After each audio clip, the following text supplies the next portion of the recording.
I'd like to turn now to your year in Japan. Mm-hmm. How was it that you became involved with this Amherst program there?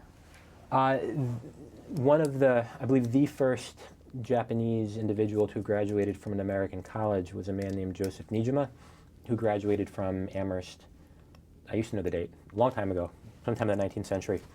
And this led to a sister school relationship with the University Doshisha that Joseph Nishijima founded when he returned to Japan.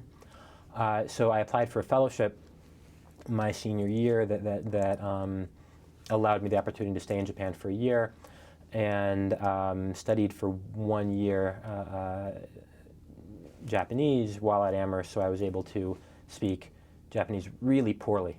Not the professors at Amherst are fantastic, but I wasn't a great student, and 1 year is just not enough to really integrate linguistically into the society. But it got better while I was there.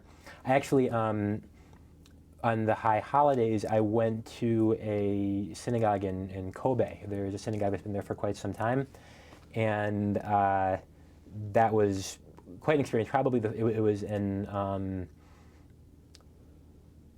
I don't know if it was an Orthodox synagogue or if it just catered to the Orthodox community that was there, but certainly there were divisions in terms of gender with regard to who was sitting where. I got lost going there, and I ran into somebody, a Japanese American, a guy that he was Japanese.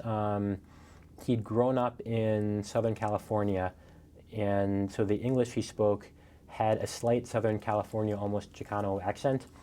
And he was really into Kabbalah, and so we were talking about that in Madonna as he just kind of walked me to the synagogue, and then asked if it would be okay if he stayed for services, and it wasn't my place to invite him, but I invited him, so we kind of sat together during services, and just a very interesting and kind of unexpected moment to